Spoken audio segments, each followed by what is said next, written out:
This is problem 9 of Neetcode 150's longest consecutive sequence. In this problem, the inputs is an array of integer, and we have to find the longest sequence of numbers. And the logic goes as follows.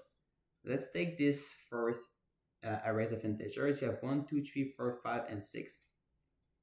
The question is, if I take my current number and add 1 to it, can I reach my neighbor? Right here you can. So you have a sequence of 2. Now you continue. Can 3 be the results of its left neighbor plus 1? Yes.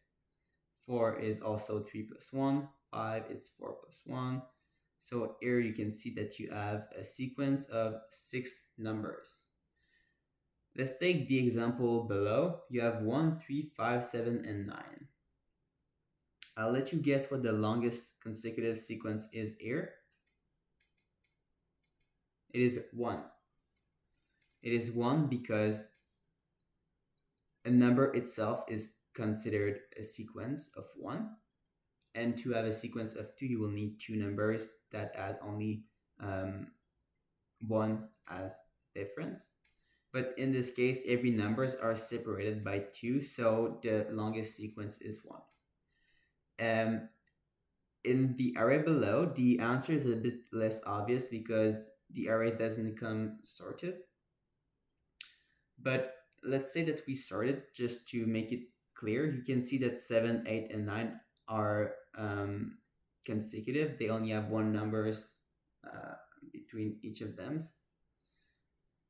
2 and 4 do not count. So in this problem, you'll have to render 6 here, 1 for this array, and lastly 3. Oh, excuse me. All right, a 3 for this array. Okay, so the solution is to use a hash set. Why do we use a hash set rather than our list nums? It is basically because in Python, the sets are implemented as a hash table.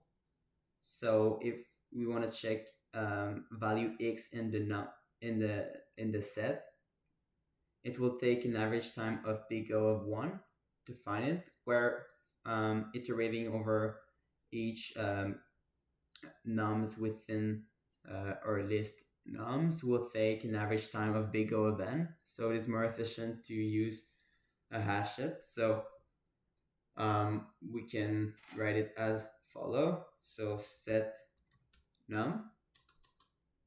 It's basically a set. It's the hash set values num.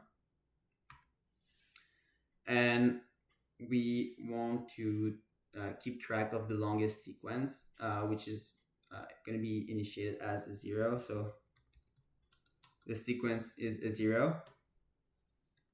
And now we're going to go for each num. So for num in the set num,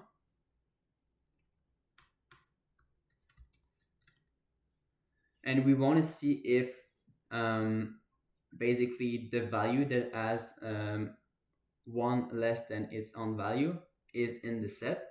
If it is not in the set, it means that we're starting a new sequence. Otherwise, it means that we are continuing a previous sequence. So if num minus 1 is not in set num, we want to go see how far this sequence goes. So a wise trick is to keep track of the len.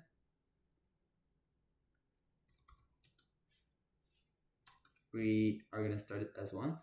And basically while num plus length is in the set num, right? Well, so let's say, for example, that we have an array of integer that has 1, 2, 3, 4, and 5. First, we're gonna go see if 1 minus 1 here is in the num set, or it is not. So is 0 in the num set? No, it is not in the num set. So this if statement is true. So we're gonna set our length to 1, and we're gonna say while the num plus the length is in the set num.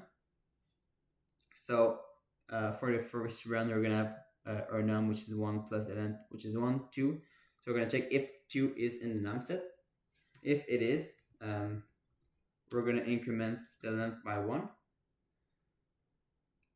And that's it. So after this run, we're gonna go see if the num plus the length, which is gonna be 2, is in the num set. So is 3 in the num set? If it is in the num set, we're gonna add 1 to length. So length is gonna be now 3. We're gonna go see if the num, which is 1 plus the length 3, is in the num set. Is 4 in the num set? And on until the value is no longer in the num set. And finally, the sequence is basically going to be the maximum between the previous one, so sequence, and the length. Right, so this way, if we have a first sequence of 3 consecutive numbers, and then it breaks, and further in the array we have another sequence of 8 consecutive numbers, we're going to keep track of the longest one, and this is what we're going to return. Okay, so it is not more complicated than that. We're simply going to return the sequence, and this is how we solve the problem.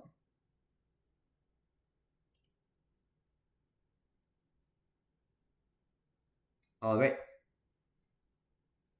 so that's it for the video. I hope you learn, and I hope to see you in the next one.